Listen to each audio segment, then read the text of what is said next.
How every famous philosopher died, Socrates. In the spring of 399 BC, the city of Athens was in a state of political paranoia. Socrates, a 71-year-old stonemason turned philosopher, had spent decades embarrassing the city's elite by exposing their ignorance through constant questioning. He didn't write books. He held conversations that felt like interrogations. Eventually, his enemies had enough. They charged him with corrupting the youth and impiety. During the trial, Socrates remained defiantly annoying. When asked to propose his own punishment, he jokingly suggested the city should give him free meals for life for his service. The jury was not amused and sentenced him to death. While awaiting execution, his wealthy friend Crito bribed the guards and offered him an escape route. Socrates refused, arguing that as a citizen of Athens, he was legally bound to its laws, even the unjust ones. On the day of his death, he was handed a cup of hemlock. He drank it with the same calm he used in debate. As the poison caused a slow, ascending paralysis, starting from his feet and moving toward his heart, he lay down. His final words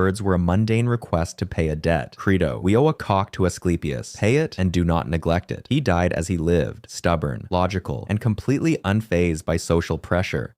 Plato. Around 347 BC, the 80 or 81-year-old Plato died in Athens. As the most famous student of Socrates and the founder of the Academy, the Western world's first university, Plato's life had been one of immense privilege and intellectual triumph. Unlike his mentor, who was executed by the state, Plato had become the most respected man in the city. However, even the divine Plato was subject to the mysteries of old age. Historical accounts of his passing vary, adding a layer of legend to his departure. One popular version suggests he died peacefully in his sleep, perhaps while a young girl played a flute nearby, providing a musical backdrop to his final breath. Another account describes him attending a wedding feast for a friend. Even at 80, he was engaging in deep conversation until he simply grew tired, leaned back, and passed away at the table. When his students came to wake him the next morning, they found him still sitting in his chair, a final manuscript of his work lying beside him. His death was seen as the perfect transition of a soul leaving its physical cave for the world of perfect forms. He was buried on the grounds of his beloved academy, where his influence would remain for over 2,000 years. Aristotle. In 322 BC, 62-year-old Aristotle died in Chalcis, Euboea. Aristotle had been Plato's most brilliant student, but he eventually broke away to form his own school, the Lyceum, focusing on biology and the physical world. For years, he enjoyed the protection of the Macedonian Empire because he had tutored Alexander the Great. But when Alexander died in 323 BC, the political climate in Athens turned violently anti-Macedonian. The citizens of Athens, still harboring grudges against Alexander's empire,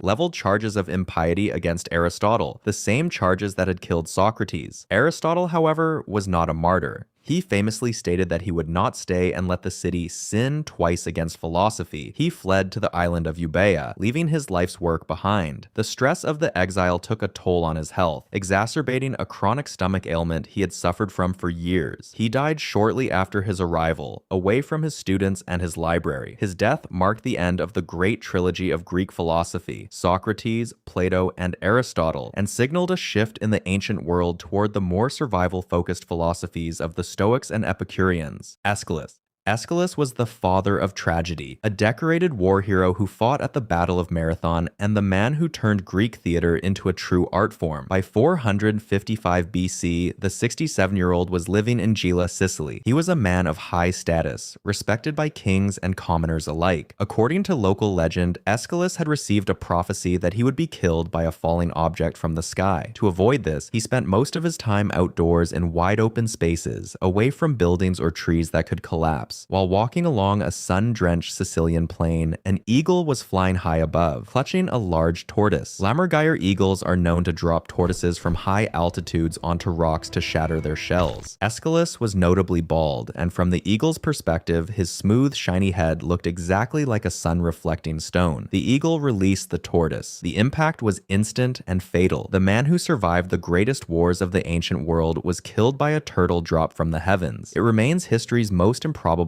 and ironic death, proving that even a philosopher can't outthink fate. Diogenes. Diogenes the Cynic was the ultimate counterculture figure. He lived in a ceramic tub in the marketplace, owned nothing but a cloak and a staff, and famously told Alexander the Great to stand out of my sunlight. He believed that civilization was a trap and that humans should live as simply as dogs. By 323 BC, Diogenes was roughly 89 years old. Because he lived such an extreme lifestyle, there are conflicting accounts of his end, each one fitting his eccentric character. One story claims he died from an infected dog bite after trying to share a meal with a stray. Another suggests he ate raw octopus and died of severe food poisoning. The most cynic version of his death, however, claims that he grew tired of life and decided to simply stop breathing. He reportedly held his breath until his body gave out, a physiological impossibility that added to his legendary status. Before he passed, he left instructions for his body. He wanted it thrown over the city walls to be eaten by wild animals so he could give back to the nature he loved. His friends, however, gave him an honorable funeral and placed a marble pillar topped with a dog over his grave. Epicurus is often misunderstood today as a man of luxury, but his philosophy was actually about ataraxia, the state of being free from fear and bodily pain. He lived a modest life in a garden with his followers, eating simple bread and water. In 270 BC, at the age of 72, Epicurus was struck by a condition that would test his philosophy to the limit: kidney stones. For 2 grueling weeks, he suffered from a complete urinary blockage, a slow and agonizing way to die in an era without modern medicine. Despite the excruciating pain, his students recorded that he never complained. On the day of his death, he wrote a final letter to his friend Idomeneus, stating, "On this truly happy day of my life, as I am at the point of death, I write this to you. The disease in my bladder and stomach are pursuing their course with no lack of their natural severity, but against all this is the joy in my heart." He then climbed into a warm bronze bath to soothe his muscles, drank a glass of undiluted wine, and asked his followers to remember his teachings. He died having proven that a trained mind can find peace even in physical ruin. Seneca was a billionaire, a playwright, and a Stoic philosopher who served as the tutor and advisor to the infamous Emperor Nero. It was a dangerous job. In 65 AD, Seneca was accused of being part of the Pisonian conspiracy to assassinate the emperor. Whether he was actually involved is still debated, but Nero didn't care. He ordered Seneca to commit suicide. Seneca accepted the news with stoic calm, even comforting his weeping wife and friends. He began by cutting the veins in his arms and legs. However, Seneca was 68 years old and followed a very frugal, almost starving diet. His blood was thin and flowed too slowly to kill him. As he lay there bleeding but alive, the agony dragged on for hours. He asked for hemlock, the same poison Socrates used, but even that failed to work because his circulation was too weak. Desperate to end it, he was carried into a hot vapor bath. The steam and heat finally caused him to suffocate. His death was a chaotic, bloody mess that took nearly an entire day, yet he remained a philosopher until the last second, dictating his thoughts to secretaries even as his life slowly drained away. Marcus Aurelius. On March 17th, 180 AD,